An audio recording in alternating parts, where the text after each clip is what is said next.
नमस्कार, between the lines with Niranjan में आपका स्वागत है। आज हम बात करेंगे राष्ट्रीय अध्यक्ष भाजपा की। बहुत बार चीजें चलती रहीं, आती रहीं। पिछले हफ्ते मैंने भी कहा था कि अब धीरे धीरे चीजें साफ हो रही हैं, जल्दी घोषणा हो सकती है। लेकिन पिछले 2-3 दिनों में जो परिवर्तन हुए, दो चीजें आई और जो उस परिवर्तनों के कारण जो संघ के बड़े नेताओं से और भाजपा के बड़े नेताओं से जो मेरी बातचीत हुई, उससे ये क्लियर हुआ है कि अभी दो चीजें क्लियर हुई हैं और क्यों हुई हैं, कैसे हुई हैं और उसके क्या मायने हैं, इन चीजों को समझिएगा। और अगर आप मेरे से सहमत हो तो भी हमें जरूर कमेंट करके बताइएगा कि हाँ, मैं सही कह रहा हूं, मेरा असेसमेंट और मेरी जानकारी जो मैंने ली है वो सही है, और गलत है तो भी बताइएगा, ताकि हम वो क्वेश्चन दोबारा आगे भी रख सके। तो जो दो चीजें क्लियर हुई हैं वो ये हुई है कि अब भाजपा का राष्ट्रीय अध्यक्ष जो है वो बिहार विधानसभा चुनाव के बाद ही आएगा। ये लगभग क्लियर हो गया है, ये भाजपा ने साफ कर दिया। दूसरी बात साफ हो गई है कि राष्ट्रीय अध्यक्ष जो है वो धर्मेंद्र प्रधान ही बनेंगे। आपको ध्यान होगा कि जून फर्स्ट वीक में जब राष्ट्रीय अध्यक्ष की चर्चा जोर पे चली थी, तब मैंने आपको बताया था कि जो 3-4 नाम जो हैं दौड़ में, उसमें धर्मेंद्र प्रधान सबसे आगे हैं। उसके बाद भूपेंद्र यादव हैं, उसके बाद शिवराज सिंह चौहान हैं और उसके बाद एमएल खट्टर भी हैं। सबके अपने अपने सबके नेताओं की बैकिंग है।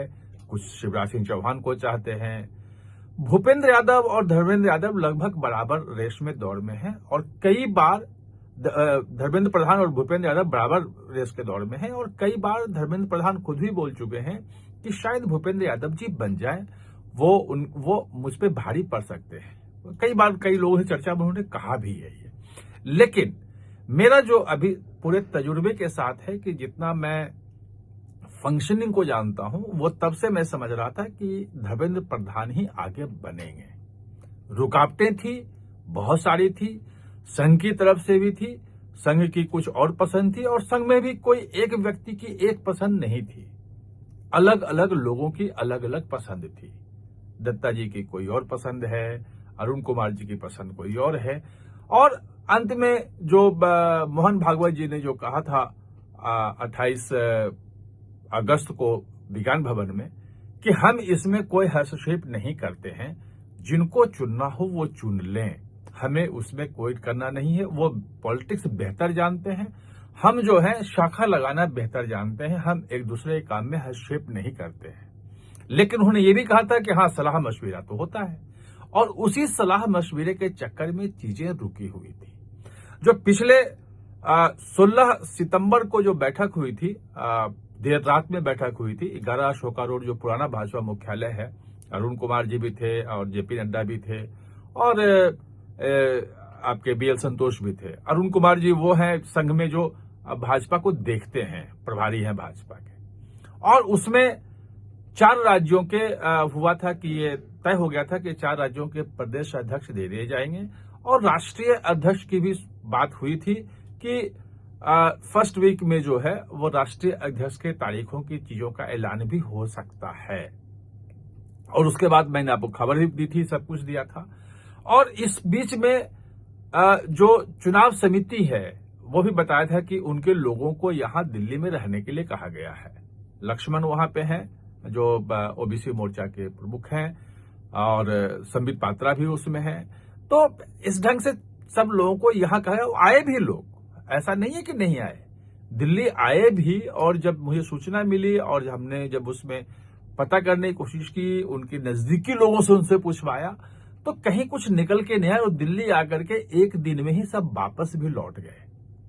ऐसा क्यों हुआ, कैसे हुआ, ये थोड़ा सा मुझे ताज्जुब हो रहा था कि जब एक बैठक हो रही है, सब कुछ तय हो रहा है, सब नजदीक आ गए, तो फिर पीछे क्यों हटे। और उसी के अगले दिन घोषणा हो गई कि धर्मेंद्र प्रधान जो है वो बिहार में चुनाव प्रभारी होंगे। ये चौंकाने वाली बात थी। धर्मेंद्र प्रधान का बिहार में चुनाव प्रभारी होना चौंकाने वाली बात नहीं है। उत्तर प्रदेश के भी रह चुके हैं, हरियाणा के रह चुके हैं, कई राज्यों के चुनाव प्रभारी रह चुके हैं और हर जगह अच्छी जीत दिलाई है, अप्रत्याशित जीत दिलाई है। बिहार में भी सहप्रभारी थे जब 2010 में जो एनडीए गठबंधन को 206 सीटें आई थी, ऐतिहासिक जीत, उतनी बड़ी जीत कभी आई नहीं। उसमें भी धर्मेंद्र प्रधान सहप्रभारी की भूमिका में वहां थे, तो कोई नई बात नहीं है। नई बात यह है कि इलेक्शन के 1.5 महीना से भी कम समय बचा है। फर्स्ट वीक ऑफ अक्टूबर में घोषणा हो जाएगी और माना जा रहा है 22 नवंबर तक तो डेट है विधानसभा की वहां की। उसके पहले रिजल्ट भी आना है, तो 1 या 2 फेज में 15 नवंबर के पहले इलेक्शन हो ही जाएगा। तो ये 1.5 महीना पहले चुनाव प्रभारी क्यों बनाया गया, जबकि चुनाव प्रभारी की नियुक्ति जो होती है वो 6 महीना, 7 महीना, 8 महीना पहले होती है। जैसा अभी आपने देखा, इसी में जिस दिन धर्मेंद्र प्रधान की घोषणा हुई कि जो November first week, second week चुनाव है उसके चुनाव प्रभारी बन रहे हैं, उसी दिन जो अप्रैल में चुनाव है अगले साल पश्चिम बंगाल का, उसके चुनाव प्रभारी बन गए भूपेंद्र यादव। तमिलनाडु में उसी वक्त चुनाव है, उसके प्रभारी बन गए विजेंद्र पांडा। तो सचमुच में परंपरा यही है कि जो चुनाव प्रभारी की नियुक्ति होती है वो होती है 5-6 महीना पहले, ताकि पूरे चुनाव की स्थितियों की, सब सारी चीजों की तैयारियों की, विधानसभा बार क्या क्या रिपोर्ट है, कैसे है, वो सब कुछ देखता है। सब कुछ, चुनाव अभियान से लेकर सब कुछ को वो सिर्फ चुनाव के मद्देनजर सब कुछ तय करता है।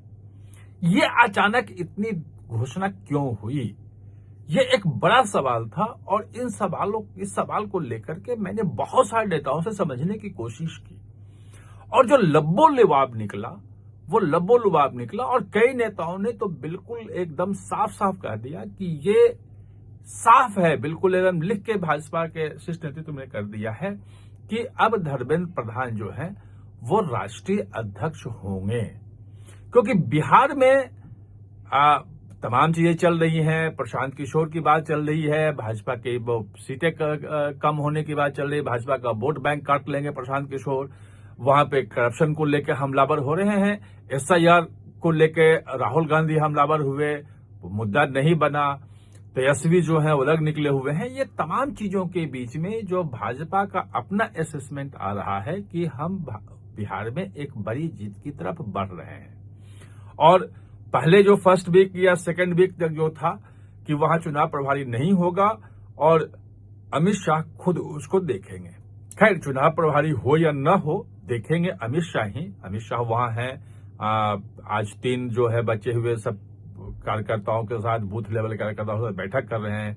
वो अलग अलग 5 सभाओं में बांट कर किया है और पूरी रणनीति उन्होंने बना रखी है कि कैसे कैसे क्या करना है। तो जो बताया ये गया कि धर्मेंद्र प्रधान को जानबूझ करके इस वक्त में एक रणनीति के तहत वो चुनाव प्रभारी बनाया गया है, क्योंकि जैसे ही बिहार विधानसभा का रिजल्ट आएगा और वहां भाजपा को अगर जीत मिली, एनडीए की सरकार 5वीं बार बनने में सफल हुई, मतलब 5वीं बार क्या 15 में अगर आप जो भाजपा अलग हुई थी और आरजेडी और जेडीयू को छोड़ दें तो लगभग 17 साल 16 साल तो वहां पे रही ही। तो लगातार जो है 2005 के बाद जो सरकार बनने वाली है वो एक बड़ी जीत होगी, वो एक बड़ा मैसेज होगा।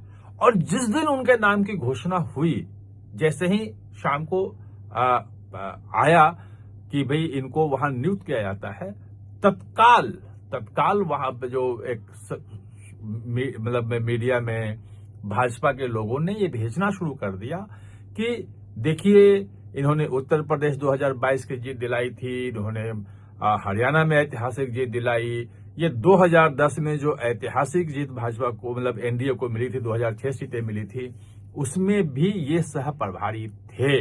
यानी कि ये भाजपा को चुनाव जिताने में, भाजपा की रणनीति में आज से नहीं 15 साल पहले से सक्रिय हैं और जहां जहां इनको जो जिम्मेवारी दी जा रही है वो उसको सफलतापूर्वक निभा रहे हैं और भाजपा को बड़ी जीत दिला रहे हैं।